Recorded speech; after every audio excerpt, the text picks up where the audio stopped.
ሰላም ተማሪዎች እንዴት ናችሁ? ፋሩ እባላለሁ በአዲስ አበባ ዩኒቨርሲቲ የባዮሎጂ ሌክቸረር ነኝ። ከኔ ጋር የአስረኛ ክፍል ባዮሎጂን እያየን እንገኛለን። በዛሬው ቪዲዮአችን ደግሞ የአምስተኛው ምዕራፍ ስር 5.2.2 ንዑስ ክፍል diseases of the circulatory and lymphatic systems የሚለውን እናያለን። ቪዲዮቻችን እንዳያመልጧችሁ የሳቋማን ዩቲዩብ ቻናል ሰብስክራይብ ማድረግ እንዳትረሱ። በተጨማሪም ቴሌግራም ቻናላችንን ጆይን አድርጉ፣ እንዲሁም ዌብሳይታችንን ጎብኙ። ይህ ክፍል አንድ ኦብጀክቲቭ ወይም ግብ አለው። ዲስከስ the diseases of the circulatory and lymphatic system የደም ዝውውር ስርዓት እንዲሁም ደግሞ የሊምፋቲክ ስርዓት የተለያዩ በሽታዎችን እንወያያለን። እነዚህም ሉኬሚያ፣ ቫሪኮስ ቬን፣ ኤሌፋንቲያሲስ and cardiovascular diseases እንላቸዋለን። እያንዳንዱን አንድ በአንድ እንመለከታለን። ይህንን ክፍል በአክቲቪቲ እንጀምረዋለን። So nowadays with the modernization of human lifestyle, feeding habits and environmental pollution, people all over the world are suffering from severe cardiovascular diseases of different types.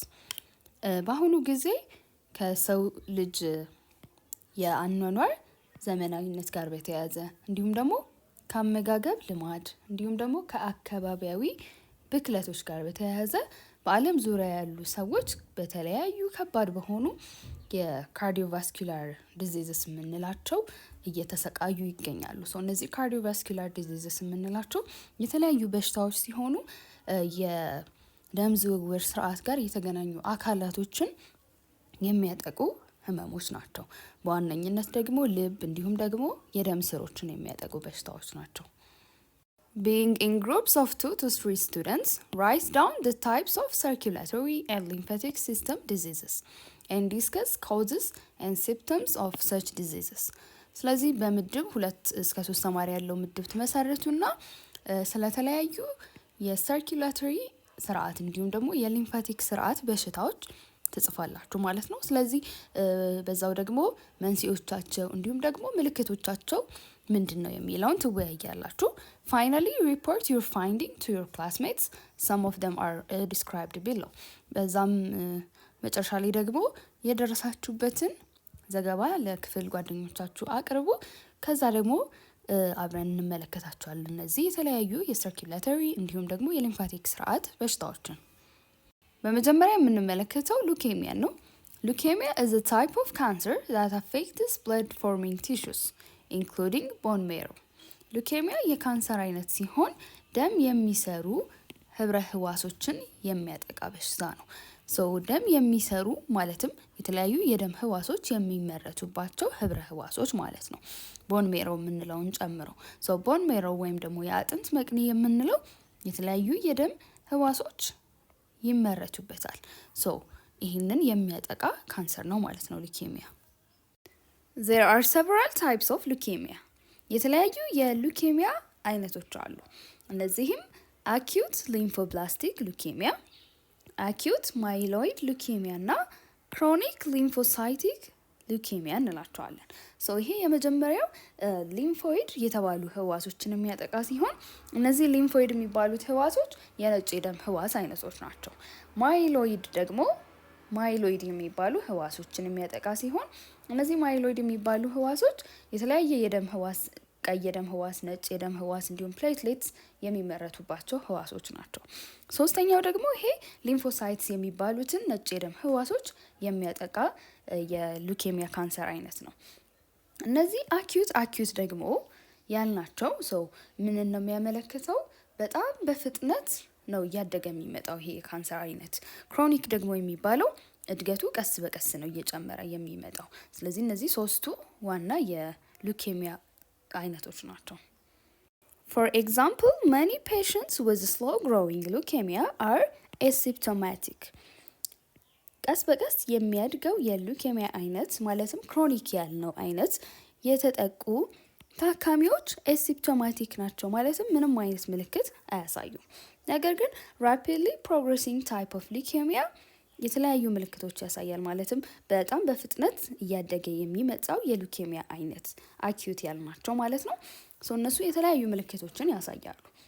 ከነዚህ ምልክቶች መካከል ደግሞ ፈቲግ ወይም ደግሞ ድካም፣ ዌይት ሎስ የክብደት መቀነስ፣ ፍሪኩዌንት ኢንፌክሽንስ ወይም ደግሞ በተደጋጋሚ ለተለያዩ በሽታ አምጪ ተዋሲያን ለሚመጡ በሽታዎች መጋለጥ፣ ኢዚ ብሊዲንግ ኦር ብሩሲንግ በቀላሉ መድማት እንዲሁም ደግሞ በቀላሉ መቁሰል ዋነኞቹ ምልክቶች ናቸው። Also the treatment varies greatly ህክምናውም በጣም ነው የሚለያየው። በፍጥነት ለሚያድገው የሉኬሚያ አይነት እንዲሁም ደግሞ ቀስ በቀስ ለሚያድገው የሉኬሚያ አይነት የሚደረገው የህክምና አይነትም በጣም ይለያያል። ትሪትመንት ፎር ስሎ ግሮዊንግ ሉኬሚያ may include monitoring አሁን ቀስ ብሎ እያደገ ለሚመጣው የሉኬሚያ አይነት የሚደረገው የህክምና አይነት ለምሳሌ ሞኒተሪንግ ወይም ደግሞ ክትትል ማድረግ በቅርበት እየመጣ ያለውን ለውጥ ወይም ደግሞ እየታዩ ያሉትን ምልክቶች የተለያዩ አካላዊ እንዲሁም የደም ምርመራዎችን በማድረግ በቅርበት በመደበኛነት ክትትል ማድረግ አንደኛው ለስሎው ግሮዊንግ ሉኬሚያ ወይም ደግሞ ቀስ በቀስ እያደገ ለሚመጣው የሉኬሚያ አይነት የሚደረግ ህክምና ነው። ኪሞቴራፒ sometimes followed by radiation and stem cell transplant is used to treat aggressive leukemia በጣም በፍጥነት እያደገና እየተሰራጨ የሚመጣውን የሉኬሚያ አይነት ለማከም ደግሞ የተለያዩ የህክምና አይነቶች አሉ። ኪሞቴራፒ የምንለው የተለያዩ መድኃኒቶችን በመጠቀም እነዚህ የካንሰር ህዋሶችን ፍጥነት የሚያድጉበትን ፍጥነት ለመቀነስ እንዲሁም ደግሞ እነዚህን የካንሰር ህዋሶች እንዲሞቱ የሚደረግበት ሂደት ነው። ሌላኛው ራዲዬሽን ደግሞ ጨረርን በመጠቀም እነዚህን የካንሰር ህዋሶች እንዲገደሉ የሚደረግበት ሂደት ነው። ሌላ ደግሞ ስቴም ሴልስ የምንላቸውን እነዚህ የአጥንት መቅኒ ውስጥ የምናገኛቸው ስቴም ሴልስ የተለያዩ የደም ህዋሶችን የሚያመርቱ ህዋሶች ናቸው። ስለዚህ እነዚህን በካንሰር የተጠቁትን ስቴም ሴልስ ጤናማ በሆነ ህዋሶች የሚተካበት ሂደት ነው። ሁለተኛነት የምናየው ቫሪኮስ ቬይንስን ነው። Varicose veins are enlarged, swollen, and twisting veins that often have blue or dark purple color. Varicose veins የምንላቸው የተለቁ ያበጡ እንዲሁም ደግሞ የተጣመሙ ቬንስ ወይም ደግሞ ደም የሚመልሱ ቧንቧዎችን ነው። በብዛት ደግሞ ሰማያዊ እንዲሁም ደግሞ ጠቆር ያለ ወይን ጠጅ አይነት ቀለም ይይዛሉ እዚህ ላይ እንደምንመለከተው። They occur when faulty vein valves allow blood to flow in the wrong direction or pull. So varicose vein የሚባለው የሚፈጠረው እዚህ ቬን ወይም ደም የሚመልሰው ቧንቧ ውስጥ እነዚህ በር አይነት ቫልቭስ አሉ አይደል? ሶ እነዚህ ደም በዚህ ውስጥ በሚፈልስበት ሰዓት ላይ ወደ ኋላ እንዳይመለስ የሚከለክሉት ናቸው ቫልቭስ። ስለዚህ የተሳሳቱ ቫልቮች ወይም ደግሞ በተለያየ ምክንያት ችግር ያለባቸው ቫልቮች ደሙ በተሳሳተ አቅጣጫ እንዲፈልስ ያደርጋሉ ወይም እንዲፈልስ ይፈቅዱለታል። ስለዚህ በዚህ ጊዜ ነው ይሄ ቫሪኮስ ቬን የሚለው ነገር የሚፈጠረው። ይህም ደግሞ እነዚህን ምልክቶች ያሳያል ማለት ነው። ይህ ምስል በጤነኛ ቬን እና በቫሪኮስ ቬን መካከል ያለውን ልዩነት በደንብ ያሳየናል። የመጀመሪያው ምስል ላይ shows a normal vein with a properly working valve እዚህ ጋር ያለው ቬን እዚህ ጋር እንደምትመለከቱት በትክክል የሚሰሩ ቫልቭስ ያለበት ቬን ነው። ሁለተኛው ምስል ላይ ደግሞ the varicose vein has a faulty valve እዚህ ጋር ደግሞ የተሳሳቱ ቫልቮችን ነው የያዘው ይሄ varicose vein እንለዋለን። and the walls of the veins are thin and stretched so እዚህ varicose vein ላይ ያለው የቬን የደም ቧንቧው ግድግዳ በጣም የሳሳና በጣም የተወጣጠረ ነው። Varicose veins are thought to affect more than 23% of all adults. Varicose vein ከ23% በላይ የሚሆኑ አደልት ወይም አዋቂዎችን ያጠቃል ተብሎ ይታሰባል። Pregnant women are more prone to varicose veins and overweight people are more prone to varicose vein. ነፍሰ ጡር ሴቶች እንዲሁም ደግሞ ከመጠን በላይ ክብደት ያለባቸው ሰዎች የበለጠ ለቫሪኮስ ቬን የተጋለጡ ናቸው። ያም ደግሞ እርግዝናው እንዲሁም ደግሞ ከመጠን በላይ የሆነው ክብደት ቬን ወይም የደም ስሮች ላይ ወይ ደም ቧንቧዎች ላይ ተጽዕኖ ወይም ደግሞ ጫና ስለሚያሳድር ነው የበለጠ ተጋላጭ የሚሆኑት። Aching legs, swollen ankles and spider veins are some of the symptoms. የቫሪኮስ ቬን የተወሰኑት ምልክቶቹ ምንድናቸው? እግር አካባቢ ያለመመቸት እንዲሁም ደግሞ የህመም ስሜት፣ የቁርጭምጭሚት እብጠት እንዲሁም ደግሞ ስፓይደር ቬን የምንለው ልክ እዚህ ምስል ላይ እንደምንመለከተው ከላይ ስንመለከት ቆዳው ላይ ልክ እንደ ሸረሪት ድር አይነት እንደዚህ ቬንስ ወይም ደግሞ እነዚህ የደም ቧንቧዎች መስመር ሰርተው እንመለከታለን ማለት ነው። እነዚህ ምልክቶቹ ናቸው። It occurs when the valves in the veins fail to function properly, allowing blood to flow inefficiently. ስለዚህ ቫሪኮስ ቬን እዚህ ቬን ውስጥ ያሉት ቫልቭስ ተግባራቸውን በትክክል ማከናወን ሳይችሉ ሲቀር ነው የሚፈጠረው። ያ ደግሞ ደም በቂ ባልሆነ ሁኔታ ወይ ደግሞ ውጤታማ ባልሆነ መንገድ ወይም ደግሞ ትክክለኛ ባልሆነ መንገድ እንዲፈስ ያደርጋል። ያ ነው ይሄ ቫሪኮስ ቬን የምንለውን የሚያስከስተው። Treatment for varicose veins is rarely necessary for health reasons. ለቫሪኮስ ቬን የሚደረገው ሕክምና እምብዛም አስፈላጊ አይደለም በአብዛኛው። ያም ደግሞ ለምንድን ነው? ቫሪኮስ ቬን የሚያስከስተው የተወሳሰበ የጤና ችግር በብዛት የሚፈጠር አይደለም። ስለዚህ ብዙም የተወሳሰበ የጤና ችግር ወይም ደግሞ የጤና ችግር ሳያስከስት ወይም ህመም ሳይሰማ ሰዎች ከቫሪኮስ ቬን ጋር መኖር ይችላሉ። ነገር ግን however if swelling, aching and painful legs occur and there is a significant discomfort, treatment is available. ነገር ግን ይሄ እብጠት፣ ያለመመቸት ስሜት፣ የእግር ህመሙ በጣም የጎላ አይነት የሆነ ሲመጣ ግን የተለያዩ የህክምና ዘዴዎች አሉ ይሄንን ቫሪኮስ ቬንን ለማከም የሚደረጉ። There are several options including some home remedies. እነዚህም ቫሪኮስ ቬንን ለማከም የተለያዩ አማራጮች አሉ የቤት ውስጥ ህክምናን ጨምሮ ማለት ነው። ስለዚህ የተለያዩ ተፈጥሯዊ የሆኑ ወይ ደግሞ ቤት ውስጥ የሚገኙ ነገሮችን በመጠቀም ይሄን ቫሪኮስ ቬንን ለማከም የሚደረጉ የተለያዩ የማከሚያ ዘዴዎች አሉ። In severe cases, a varicose vein may rupture or develop into varicose ulcers on the skin. በጣም አንዳንድ ጊዜ ደግሞ ከባድ የሆኑ ሁኔታዎች ሊፈጠር ይችላል ከቫሪኮስ ቬን ጋር ተገናኝቶ። ቫሪኮስ ቬን ወይም እነዚህ ቬንስ ሊፈነዱ ይችላሉ ወይንም ደግሞ ቁስለት ቆዳ ላይ የቫሪኮስ ቁስለት ሊያመጡ ይችላሉ። ሰርኩላቶሪ ኤንድ ሊምፋቲክ ሲስተም ወይም ደግሞ የደም ዝውውርና የሊምፋቲክ ስርዓት የምንላቸው ሰውነት ውስጥ በጣም ወሳኝ ሚና የሚጫወቱ ሁለት ስርዓቶች ናቸው። እነዚህንም ደግሞ የሚያጠቁ ወይም ደግሞ እነዚህ ስርዓቶች ውስጥ ያሉ አካላቶችን የሚያጠቁ ደግሞ የተለያዩ በሽታዎች አሉ። የተወሰኑትን በሽታዎች ከዚህ ቀጥሎ ባሉትም ክፍሎች እንመለከታለን። ሌላ ደግሞ ሰዎች በቀላሉ ለበሽታ እንዲጋለጡ ወይም ደግሞ በሽታን መቋቋም የሚችሉ እንዲሆኑ የሚያደርጉ ብዙ ምክንያቶች ይኖራሉ። ከነዚህ ውስጥ የተወሰኑትን እንመልከት። Factors influencing susceptibility to infection. የሰውን የበሽታ ተጋላጭነት ላይ ተጽዕኖ የሚያደርጉ ምክንያቶች ምንድን ናቸው የሚለውን እንመልከት። አንደኛው ጄኔቲክስ ወይም ዘረመል ነው። ስለዚህ ዘረመላችን ለበሽታ የምንጋለጥበትን ሁኔታ ሊለያየው ይችላል። ስለዚህ አንዳንዶች የመቋቋም ሁኔታቸው ከፍተኛ ሊሆን ይችላል፣ አንዳንዶች ደግሞ በቀላሉ ተጋላጭ ሊሆኑ ይችላሉ። ሌላኛው ኤጅ ወይም ደግሞ እድሜ ነው። ስለዚህ ያለንበትም እድሜም የበሽታ ተጋላጭነታችንን ሊጨምርም ሊቀንሰውም ይችላል። ስለዚህ በጣም ጨቅላ ህጻናትና አዛውንቶችን ከወጣት ጋር ብናወዳድረው ያላቸው የበሽታ ተጋላጭነት ምናልባት ከፍተኛ የሆነ ሊሆን ይችላል። ሌላኛው ኒውትሪሽን ወይም ደግሞ የአመጋገብ ሁኔታ ነው። ባላንስድ የምንለው ወይም ደግሞ አስፈላጊ የሆኑ ንጥረ ነገሮችን በበቂ ሁኔታ የያዘ ያሟላ አመጋገብ የሚመገብ ሰውና የንጥረ ነገር ደግሞ እጥረት ያለበት እንዲሁም ደግሞ ባላንስድ ያልሆነ የአመጋገብ ሁኔታ ያለው ሰው የበሽታ ተጋላጭነቱ ይለያያል። ስለዚህ የአመጋገብ ሁኔታም የበሽታ ተጋላጭነትን ይወስናል። ሌላኛው ሄልዝ ስታትስ ወይም ደግሞ አንድ ሰው ያለበት የጤና ሁኔታ ነው። ስለዚህ በበሽታ የተጠቃ ሰው በቀላሉ እንደገና ለሌሎች በሽታዎች የመጋለጥ እድሉ የጨመረ ይሆናል ወይም የሰፋ ይሆናል። ሌላኛው ላይፍ ስታይል ፋክተር ወይም ደግሞ ያኗኗር ዘይቤም የበሽታ መጋለጥ ሁኔታን ይወስናል። ለምሳሌ አሁን መደበኛ የሆነ እንቅስቃሴ የሚያደርግ ሰው፣ በቂ የሆነ እንቅልፍ የሚወስድ ሰው፣ እንዲሁም ደግሞ ጭንቀትን የሚከላከል ሰው የበሽታ የመከላከል ሂደቱም ከፍተኛ ሊሆን ይችላል። በተቃራኒው ደግሞ ማጨስ፣ መደበኛ የሆነ እንቅስቃሴ አለማድረግ፣ ከፍተኛ የሆነ ጭንቀት እንዲሁም ደግሞ ከፍተኛ መጠን ያለው አልኮል መውሰድ ደግሞ የበሽታ መከላከል ሂደትን በመቀነስ ለበሽታ የመጋለጥ እድልን ይጨምራል።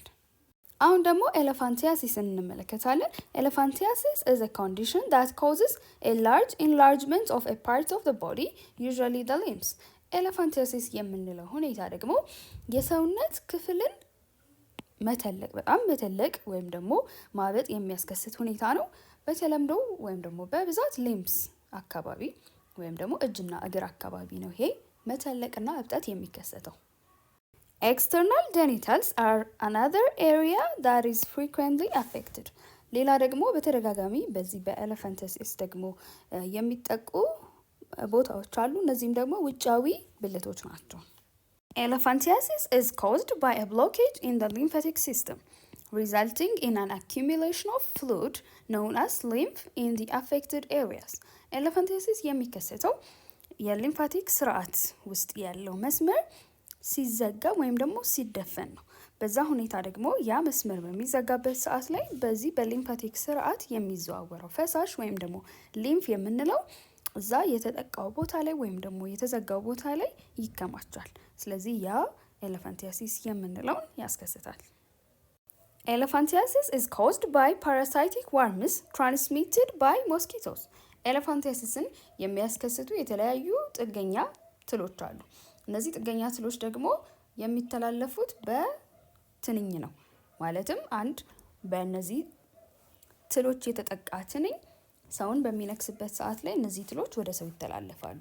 በዛም የሊምፋቲክ ስርዓትን መስመር በመድፈን የፈሳሽ መከማቸት እንዲኖር ያደርጋሉ ማለት ነው። እነዚህ የተለያዩ የወርም ወይም ደግሞ የትል ዝርያዎች አሉ ኤሌፋንቲያሲስን የሚያስከስቱ። እነዚህም ውኮሬሪያ ባንክሮፍቲ፣ ብሩጊያ ማላይ እና ብሩጊያ ቲሞሪ እንላቸዋለን።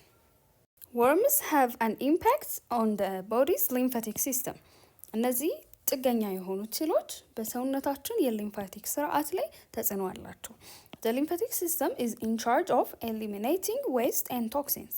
የሊምፋቲክ ስርዓታችን አንደኛው ተግባሩ ምንድነው? የተለያዩ ውጋጆችን እንዲሁም ደግሞ ጎጂ የሆኑ መርዞችን ከሰውነት ማስወገድ ነው። If it becomes clogged, it is unable to properly remove waste. ስለዚህ ይሄ የሊምፋቲክ ስርዓት ወይም ደግሞ የሊምፋቲክ መስመሩ ከተደፈነ ወይም ደግሞ ከተዘጋ ይህንን ተግባሩን በትክክል ማከናወን አይችልም። ማለትም እነዚህን ውጋጆች በትክክል ማስወገድ አይችልም።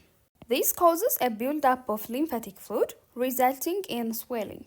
ይሄ ደግሞ የሊምፋቲክ ፍሉድ ወይም ደግሞ በሊምፋቲክ ስርዓት ውስጥ ያለው ፈሳሽ ወይም ሊምፍ የምንለውን መከማቸት ወይም ደግሞ መጠራቀም ያስከስታል። ስለዚህ ያ የዛን አካባቢ ወይም ደግሞ ያ የተጎዳው ቦታ ላይ እብጠት እንዲኖር ያደርጋል። What are cardiovascular diseases? cardiovascular በሽታዎች የምንላቸው ምንድን ናቸው? cardiovascular diseases የምንላቸው የተለያዩ በሽታዎች ሲሆኑ የደም ዝውውር ስርዓት ወይም ደግሞ circulatory ሲስተምን የሚያጠቁ ወይም ደግሞ ከcirculatory ሲስተም ጋር የተገናኙ አካላትን በዋነኝነት ልብን እንዲሁም ደግሞ የደም ስሮችን የሚያጠቁ በሽታዎች ናቸው። Cardiovascular diseases are classified into several types. እነዚህ cardiovascular በሽታዎች የምንላቸው በተለያየ አይነት ተመድበዋል። እነሱን እንመለከታለን። የመጀመሪያው abnormal heart rhythms, also known as arrhythmias ነው።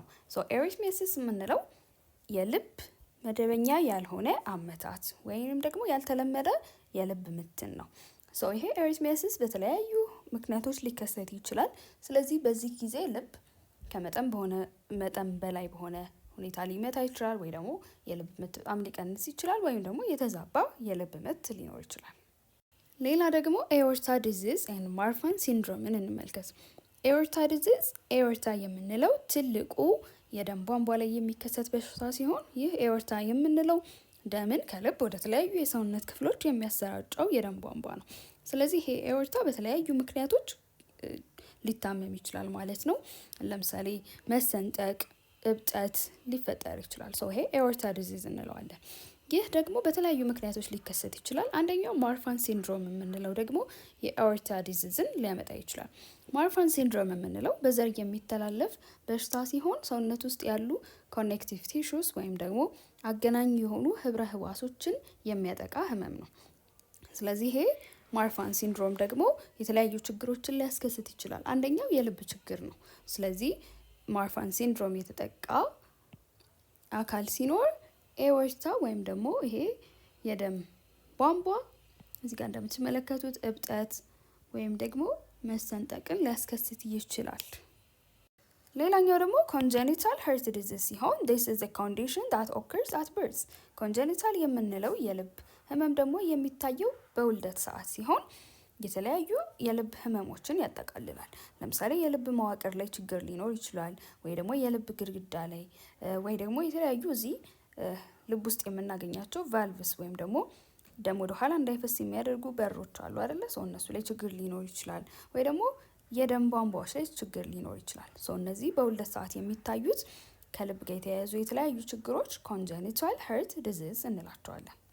ሌላኛው ደግሞ ኮሮናሪ አርተሪ ዲዚዝ ነው። this is a condition that affects the arteries in the heart or narrowing of the arteries።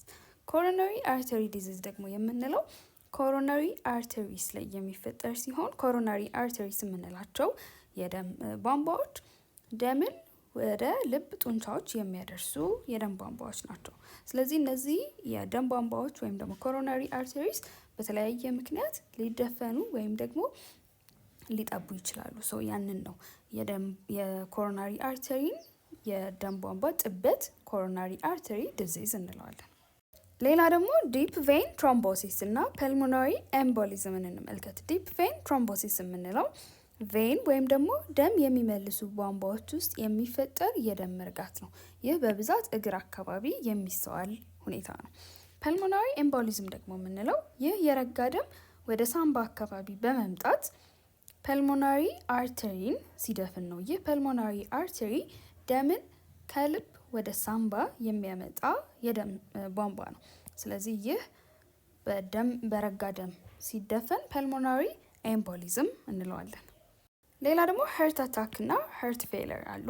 ሀርት አታክ በተለምዶ የልብ ድካም የምንለው ሲሆን ወደ ተወሰነ የልብ ክፍል የሚመጣው የሚፈልሰው ደም ሲታገድ ነው ይሄ የሚፈጠረው። ሀርት ፌለር ደግሞ የምንለው ልባችን በበቂ ሁኔታ ደምን ማሰራጨት ሳይችል ሲቀር ነው። ስለ ሁለቱ በኋላ ላይ በሰፊው የምንመለከት ይሆናል። ሌላኛው ደግሞ መስል ዲዚዝ ኦፍ ዘ ሀርት ወይም ደግሞ ካርዲዮ ማዮፓዚ ይባላል። ይሄ የልብ ጡንቻዎች ላይ የሚፈጠር ህመም ሲሆን የልብን ደም የመርጨት ችሎታ ይቀንሳል። Have you heard about any type of heart disease? If yes, mention and share your classmates.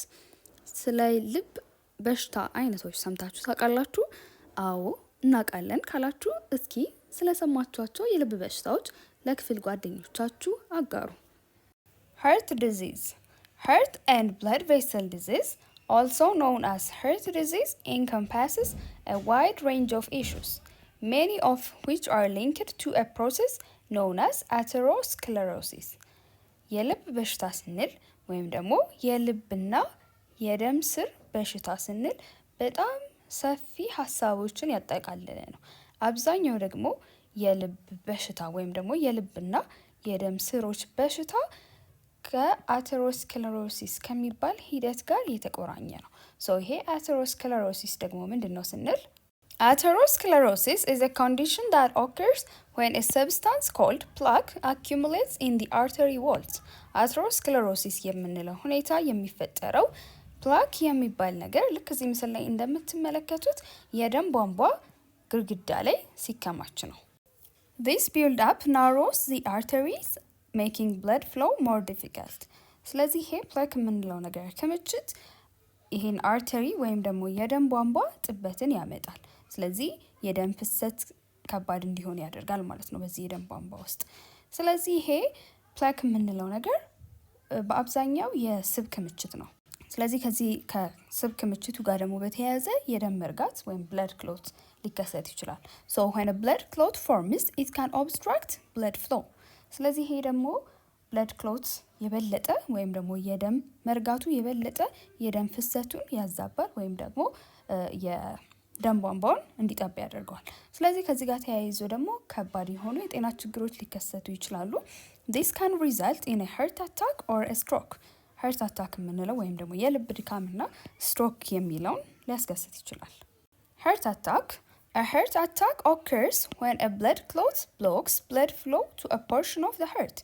heart attack ወይም የልብ ድካም የምንለው የሚፈጠረው የደም መርጋት ወደ ተወሰነ የልብ ክፍል የሚፈልሰውን ደም ብሎክ ሲያደርግ ወይም ደግሞ ሲዘጋው ነው። እዚህ ጋር ቅድም እንዳልነው የስብ ክምችቱ እየጨመረ ሲመጣ የደም መርጋት ወይም ብለድ ክሎት ይከሰታል። ስለዚህ ያ ደግሞ የደም ፍልሰቱን ይደፍነዋል ወይም ደግሞ ይዘጋዋል ማለት ነው። ስለዚህ በዚህ በኩል ወደ ተወሰነ የልብ ክፍል የሚሄደውን ደም ማለፍ እንዳይችል ይዘጋዋል፣ ይደፍነዋል። ይሄ heart attack ወይም ደግሞ የልብ ድካም የምንለውን ያስከስታል። If the clot completely obstructs blood flow, the part of the heart muscle supplied by that artery begins to die. ይህ የደም መርጋት ሙሉ በሙሉ የደም ፍሰቱን የሚያቋርጥ ከሆነ በዛ አርተሪ ወይም ደግሞ በዛ የደም ቧንቧ ደም የሚያገኝ የነበረው የልብ ጡንቻ ክፍል መሞት ይጀምራል። እዚህ ጋር እንደምታዩት አሁን ኮሮናሪ አርተሪ የምንለው ወደ ልብ ጡንቻ ደም የሚያመጣው የደም ቧንቧ ነው። ስለዚህ ይሄ የደም መርጋት እዚህ ውስጥ የሚፈጠር ከሆነ ደም በዚህ በኩል አልፎ ወደ ልብ ጡንቻው መሄድ ስለማይችል እዚህ ጋር ያለው የልብ ጡንቻ ምን መሆን ይጀምራል? መሞት ይጀምራል። Most people recover from their first heart attack and go on to live normal lives, gaining many more years of productive activity. ብዙ ሰዎች የመጀመሪያ የልብ ድካም ካጋጠሟቸው በኋላ አገግመው የተለመደ ህይወታቸውን ቀጥለው ብዙ ዓመታትን ኖረው ብዙ ውጤታማ ተግባሮችን ያከናውናሉ። However, having a heart attack means that you must make some changes. ነገር ግን heart attack አጋጥሞ ያውቃል ወይም ደግሞ የልብ ድካም አጋጥሞ ያውቃል ማለት ለውጦች መኖር አለባቸው ማለት ነው። በዋነኝነት የአኗኗር ዘይቤ ለውጦች ያስፈልጋሉ። The medications and lifestyle changes recommended by your doctor may differ depending on how badly your heart was damaged and the degree of heart disease that caused the heart attack. በሐኪም የሚታዘዙት መድኃኒቶች እንዲሁም ደግሞ የአኗኗር ዘይቤ ለውጦች የተለያዩ ሁኔታዎች ላይ መሰረት ያደረገ ነው። አንደኛው የልብ ጉዳቱ ምን ያህል መጥፎ ነበር ወይም ደግሞ ምን ያህል ከባድ ነበር የሚለው ላይ ይመሰረታል። ሌላኛው ደግሞ ያንን የልብ ድካም ወይም heart attack ያስከሰተው የልብ በሽታ መጠኑ ምን ያህል ነው የሚለው ይወስናል። ስለዚህ እሱ ላይ ተመስርቶ ሐኪሙ የሚያዘው መድኃኒት እንዲሁም ደግሞ የአኗኗር ዘይቤ ለውጦቹ ይለያያሉ። አሁን ደግሞ ስትሮክን እንመልከት። What is the reason for stroke? ስትሮክ በምን ምክንያት ይከሰታል? Stroke is a cerebrovascular disease. ስትሮክ cerebrovascular በሽታ ነው። ማለትም ደምን ወደ አንጎል የሚያደርሰው ወይም ደግሞ የሚያቀርበው የደም ቧንቧ ጋር የተገናኘ በሽታ ነው። So it occurs when a blockage or bleed of the blood vessel either interrupts or reduces the supply of blood to the brain. ስለዚህ ስትሮክ የሚከሰተው የደም ቧንቧ መዘጋት ወይም ደግሞ መድማት ጋር በተያያዘ ወደ አንጎል የሚደርሰው የደም መጠን ሲቀንስ ወይም ደግሞ ሲቋረጥ ነው። When this happens, the brain does not receive enough oxygen or nutrients and brain cells start to die. ስለዚህ ይሄ ሲፈጠር አንጎል በበቂ ሁኔታ ኦክሲጅን እንዲሁም ንጥረ ነገሮችን ማግኘት አይችልም። ስለዚህ የአንጎል ህዋሶች መሞት ይጀምራሉ። There are two types of stroke. ሁለት የስትሮክ አይነቶች አሉ። አንደኛው ischemic stroke ይባላል. The most common type of stroke. በጣም የተለመደ የስትሮክ አይነት ነው። This occurs when a blood vessel that supplies the brain becomes blocked, typically due to a blood clot. ይህ የሚፈጠረው ወደ አንጎል ደም የሚያደርሰው የደም ቧንቧ ሲደፈን ወይም ደግሞ መስመሩ ሲዘጋ ሲሆን ይህ መዘጋት ደግሞ የሚፈጠረው በረጋ ደም ነው። When a part of the brain's blood supply is cut off, some brain cells begin to die. ስለዚህ ወደ ተወሰነ የአንጎል ክፍል የሚመጣው የደም አቅርቦት ሲቋረጥ የተወሰኑ የአንጎል ህዋሶች መሞት ይጀምራሉ። This can lead to the loss of functions controlled by that part of the brain, such as walking or speaking. ስለዚህ የአንጎል ህዋሶች መሞት ሲጀምሩ ደግሞ በዛ የአንጎል ክፍል ቁጥጥር የሚደረግባቸው ተግባራቶች መቋረጥ ይጀምራሉ። ለምሳሌ መራመድ፣ መናገር እንዲሁም ሌሎች ተግባራቶች ይቋረጣሉ። ሁለተኛው የስትሮክ አይነት ደግሞ ሄሞራጂክ ስትሮክ እንለዋለን። When a blood vessel in the brain bursts, it causes a hemorrhagic stroke. So ይህ ሄሞራጂክ የምንለው ደግሞ የስትሮክ አይነት የሚፈጠረው አንጎል ውስጥ ያለው የደም ቧንቧ ሲፈነዳ ነው። ስለዚህ አንጎል ውስጥ የደም መፍሰስ ይኖራል። ይሄ ነው ሄሞራጂክ ስትሮክ የምንለው። Uncontrolled hypertension or high blood pressure is the most common cause of this. የሄሞራጂክ ስትሮክ ደግሞ በጣም የተለመደውና ዋነኛው መንስኤ ከቁጥጥር ውጪ የሆነ ከፍተኛ የደም ግፊት ነው። Some stroke effects are permanent if too many brain cells die as a result of oxygen deprivation. አንዳንድ ስትሮክ በጣም ብዙ የአንጎል ህዋሶች በኦክሲጅን እጥረት ምክንያት እንዲሞቱ ያደርጋል። ስለዚህ ያ ደግሞ ቋሚ የሆነ ተጽዕኖ ነው። This population of cell is never replenished. ስለዚህ እነዚህ በጣም ብዙ ያጣናቸው የአንጎል ህዋሶች በፍጹም ወደ ነበረበት ቦታ የማይመለሱ ወይም ደግሞ የማይተኩ ይሆናሉ። The good news is that brain cells do not always die during a stroke. Instead, the damage is only temporary. ጥሩ ዜና ግን ምንድን ነው? ሁል ጊዜ በስትሮክ ምክንያት የአንጎል ህዋሶች አይሞቱም። ስለዚህ ጉዳቱ ጊዜያዊ ይሆናል ማለት ነው። As injured cells repair themselves, previously impaired functions improve over time. ስለዚህ እነዚህ የተጎዱት ህዋሶች ራሳቸውን ይጠግናሉ። ስለዚህ ተቋርጦ የነበረው ወይም ደግሞ ተዳክሞ የነበረው ተግባር በጊዜ ሂደት እየተሻሻለ ይመጣል። In other cases, nearby undamaged brain cells may take over for the injured areas of the brain. በሌላ ሁኔታ ደግሞ ስትሮክ ሲፈጠር እዚህ የተጎዳው የአንጎል ህዋስ አካባቢ ያሉ ሌሎች ያልተጎዱ የአንጎል ህዋሶች የተጎዱትን የአንጎል ህዋሶች ተግባር በመውሰድ ተግባሩ እንዲቀጥል ያደርጋሉ። ስለዚህ in any case, strength may return, speech may improve and memory may improve. ስለዚህ ጥንካሬ ይመለሳል፣ ንግግርም ሊሻሻል ይችላል፣ እንዲሁም ደግሞ ትውስታም ሊሻሻል ይችላል። ስለዚህ በተለያየ ሁኔታ በስትሮክ ምክንያት የተፈጠረው የተግባር መቋረጥ ሊሻሻልና ሊመለስ ይችላል። ሌላኛው የልብ በሽታ ደግሞ heart failure ነው። Heart failure, also known as congestive heart failure, occurs when the heart does not pump blood as efficiently as it should. Heart failure የምንለው የሚከሰተው ልብ በበቂ ሁኔታ ደም መርጨት ባለበት መጠን መርጨት ሳይችል ሲቀር ነው የሚፈጠረው። Heart failure does not imply that the heart ceases to beat. This is a common misconception. Heart failure ስንል የልብ ምት መቆምን አያመለክትም። ማለትም heart fail አድርጓል ሲባል የልብ ምቱ ይቆማል ማለት አይደለም። ይህ የተለመደ የተሳሳተ ግንዛቤ ነው። Instead, the heart continues to beat, but the body's need for blood and oxygen is unsatisfied.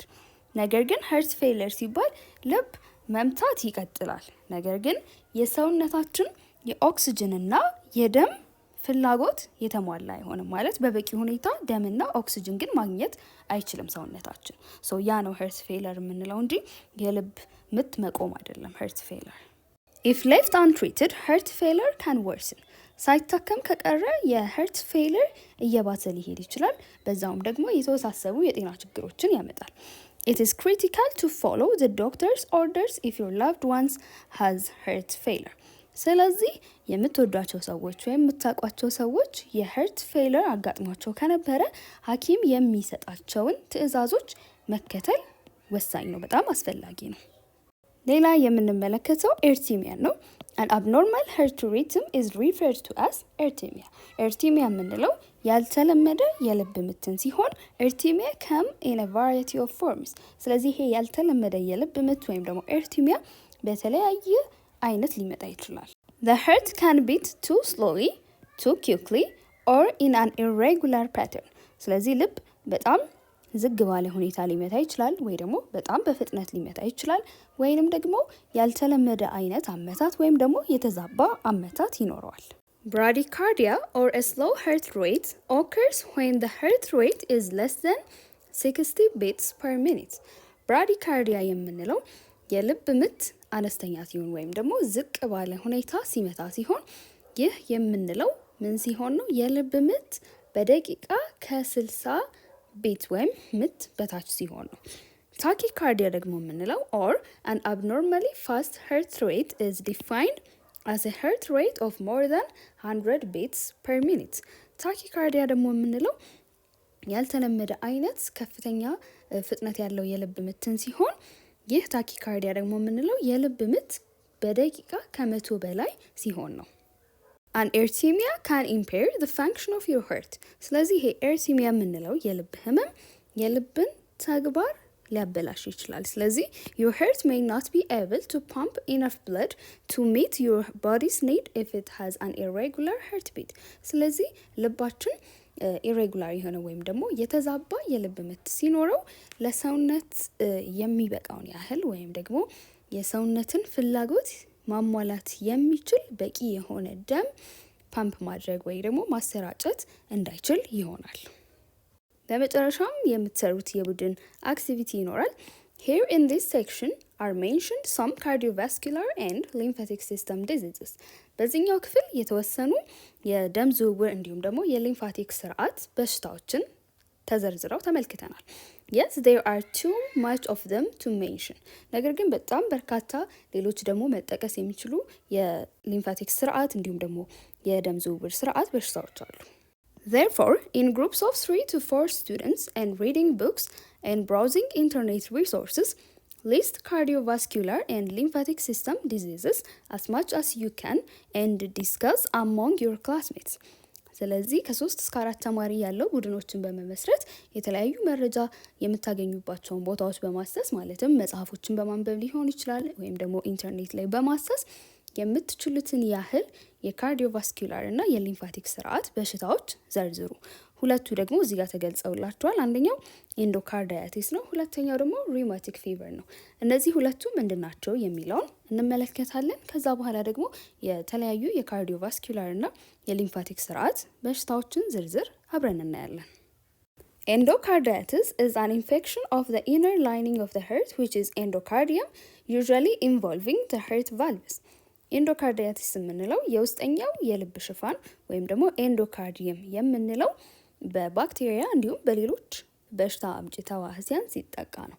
በዋነኝነት ደግሞ ይሄ ኤንዶካርዲያቲስ ወይም ኢንፌክሽን የሚፈጠረው ሄርት ቫልቭስ የምንላቸው በልብ ክፍሎች መካከል ያሉ በሮች ወይም ቫልቭስ ላይ ይከሰታል።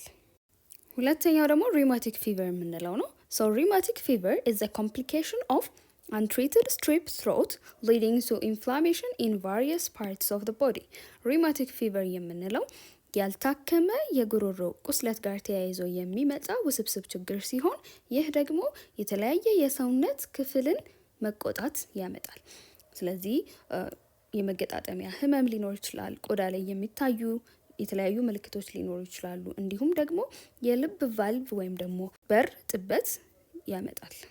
አሁን ደግሞ ቅድም ካየናቸው ውጪ ያሉ ሌሎች የካርዲዮቫስኩላር በሽታዎችን ዝርዝር እንመልከት። አንደኛው ሃይፐርቴንሽን ነው። ሌላ ፔሪካርዳይቲስ፣ አንጃይና ፔክቶሪስ፣ ቫልቪውላር ሄርት ዲዚዝ፣ ኤዎርቲክ ኤኒሪዝም፣ ሃይፐርሊፒዴሚያ፣ ፔሪፌራል አርተሪ ዲዚዝ፣ ትራንዚየንት ኢስኬሚክ አታክ። የሊምፋቲክ ስርዓት በሽታዎችን ደግሞ ስንመለከት ሊምፌዴማ፣ ሊምፋዲኖፓቲ፣ ሊምፋንጃይቲስ፣ ሊምፎማ፣ ሊምፋቲክ ማልፎርሜሽንስ ኤንድ ካይሎቶራክስ ናቸው። እናንተም እኔ ከጠቀስኩላችሁ ውጪ ሌሎች የሊምፋቲክ እንዲሁም ደግሞ የካርዲዮቫስኩላር ስርዓት በሽታዎችን ዘርዝራችሁ ከጓደኞቻችሁ ጋር ተወያዩባቸው። የዛሬው ቪዲዮአችን ይሄንን ይመስል ነበር። በቀጣይ ንዑስ ክፍል 5.3ን ስለ ብሪዚንግ ሲስተም ይዤላችሁ እመጣለሁ። እስከዛው ሰላም ቆዩኝ።